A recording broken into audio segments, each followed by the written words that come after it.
Tawuran pelajar yang saling serang dengan menggunakan busur dan batu di depan gedung sekolah SMA Nasional di Jalan Ratulangi, Makassar viral. Petugas mengamankan belasan siswa.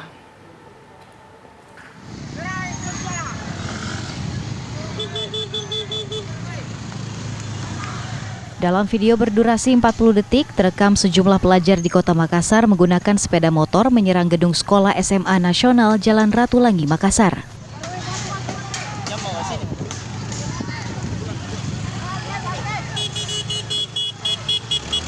Petugas dari Polsek Mamajang, Makassar kemudian berpatroli untuk menemukan belasan siswa pelajar dari SMA Nasional yang diduga terlibat tawuran.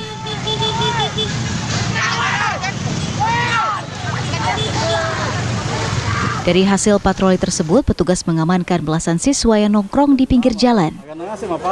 Kalau di video itu di wilayah Marisa, Pak, ya. Jadi tidak ada di wilayah Mamajang, ya. Jadi sudah dilakukan patroli nihil di wilayah Mamajang. Kalau yang diamankan ini tadi itu udah. Ya, kalau ini dia hanya duduk-duduk di belakang kuburan. Untuk penyelidikan lebih lanjut, kepolisian masih memeriksa belasan pelajar yang diamankan tersebut. Jika mereka tidak terbukti terlibat tawuran, para pelajar tersebut akan dikembalikan kepada orang tua mereka. Dari Makassar, Muhammad Nur, TV One mengabarkan. Ini saya akan menjelaskan arti dari tawuran pelajar. Tawuran pelajar merupakan salah satu bentuk dari juvenile delinquents atau juga dapat disebut dengan kenakalan remaja, yang sebagaimana disebut oleh Kartono bahwa salah satu bentuk kenakalan anak atau remaja adalah perkelahian antar geng, antar kelompok, dan juga antar sekolah sehingga dapat memakan banyak korban.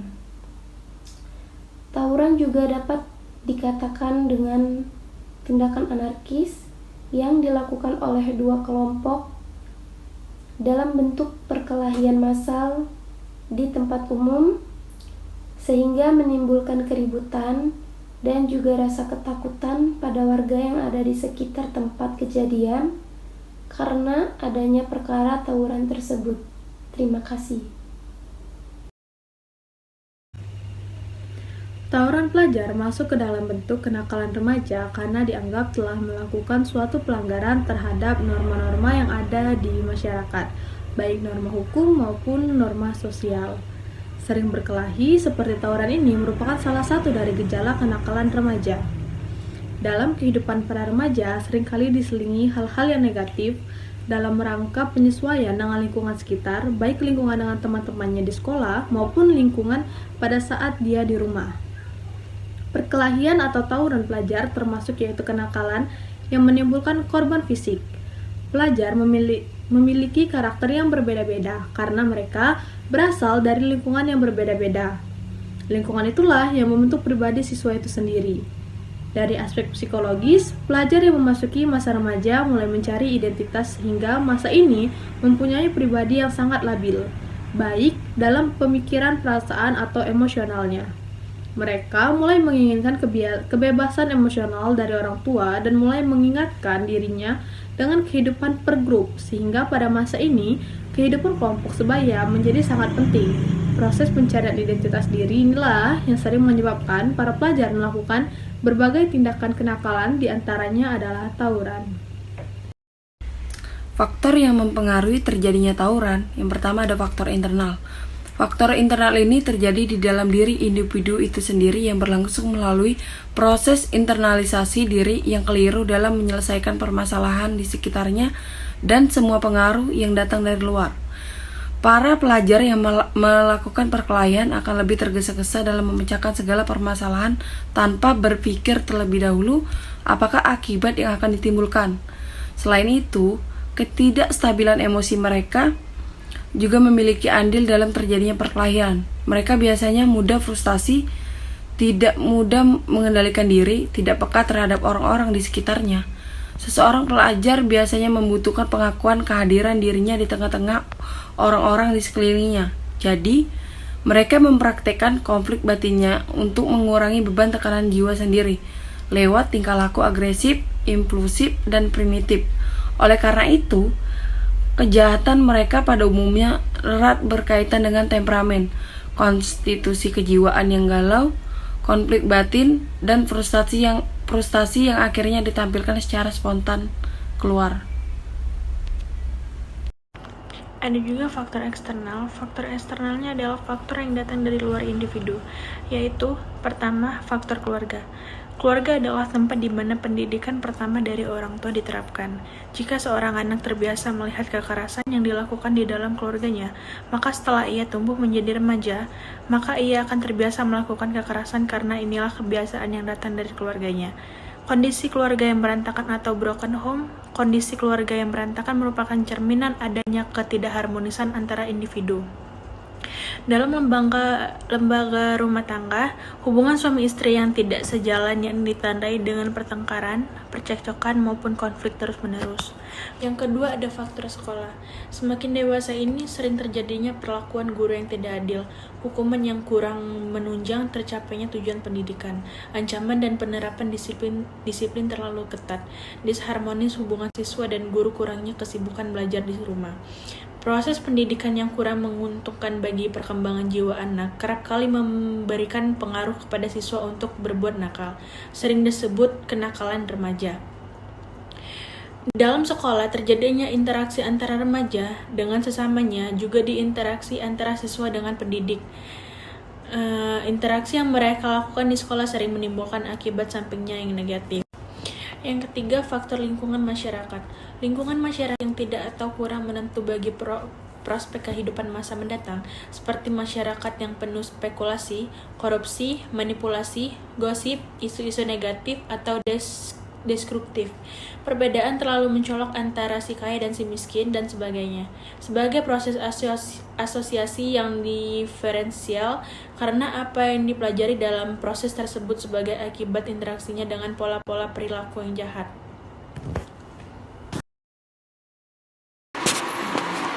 Selanjutnya adalah penanganan tawuran pelajar. Sejauh ini, berbagai kejadian tawuran pelajar telah banyak menimbulkan kerugian material dan kesengsaraan pada subjek pelaku sendiri maupun pada para korbannya. Maka, perlu melakukan tindakan preventif, represif, dan penanggulangan secara kuratif. Yang pertama adalah upaya preventif.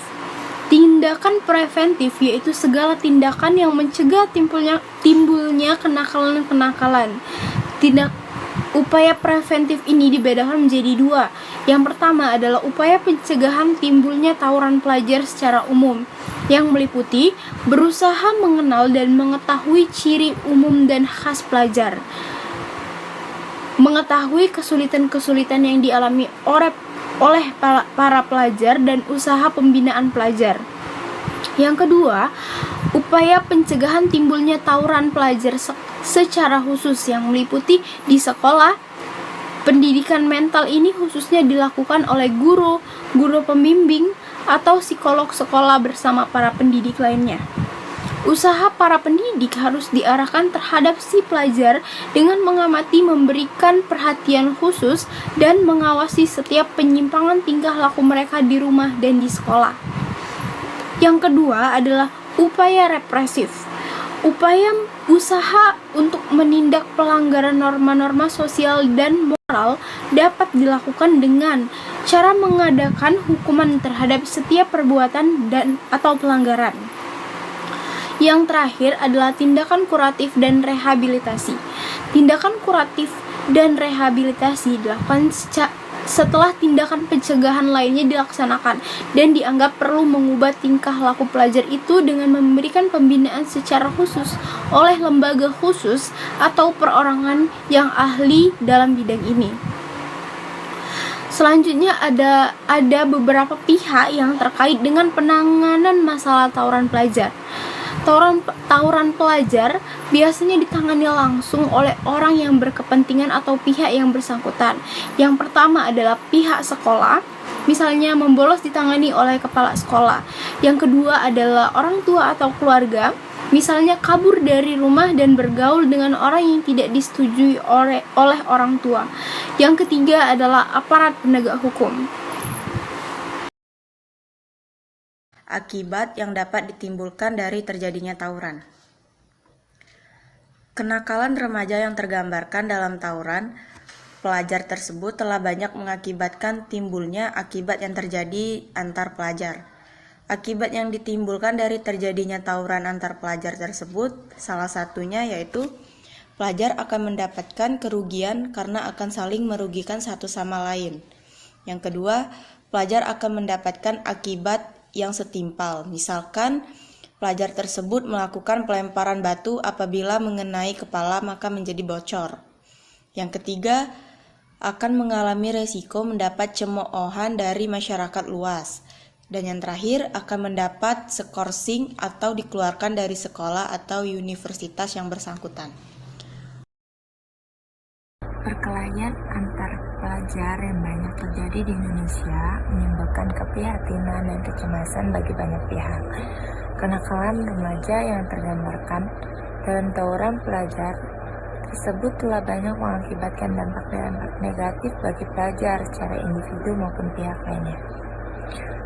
Dampak negatif yang ditimbulkan antara lain yaitu dampak psikologi yang timbulnya stres, frustrasi, dan bahkan traumatik dalam diri individu. Merusak citra diri pelajar yang terlibat tawuran, merusak nama baik sebagai lembaga pendidikan, terganggunya proses belajar mengajar, merusak fasilitas umum, timbulnya kecemasan dan keresahan masyarakat lingkungan sekitar, bahkan adanya korban luka dan meninggal. Dampak-dampak negatif tersebut menyebabkan beberapa banyak pihak dari orang tua, sekolah, pemerintah, dan masyarakat umumnya berusaha untuk menuntaskannya. Berbagai cara telah diusahakan untuk menyelesaikan permasalahan tawuran pelajar yang semakin marak, khususnya di kota besar. Akan tetapi, tetap saja tawuran tersebut terjadi. Faktor yang menyebabkan seseorang remaja melakukan tawuran ada berbagai macam faktor, yaitu faktor internal, eksternal, dan faktor lingkungan masyarakat. Tawuran antar pelajar tidak memberikan faedah dan akan menghasilkan dampak yang buruk bagi mereka dan lingkungan mereka. Karena pada saat remaja, emosi seorang masih labil atau belum stabil, sehingga jika ada masalah kecil, masalah itu bisa menjadi masalah yang besar, sehingga mereka melakukan tawuran. Seperti terlukanya seorang akibat terkena benda-benda tajam, bahkan hingga merenggut nyawa orang lain. Maka, lebih baik jika memiliki permasalahan, sebaiknya diselesaikan dengan cara musyawarah dan menciptakan lingkungan yang baik dan kondusif pada saat di sekolah. Untuk sekolah dapat melakukan solusi dengan cara memberi perhatian lebih kepada muridnya dan menjadi contoh yang baik bagi muridnya. Terima kasih, itu saja yang bisa kami sampaikan. Jika ada pertanyaan, silakan bertanya di grup chat. Kami akhiri. Wassalamualaikum warahmatullahi wabarakatuh.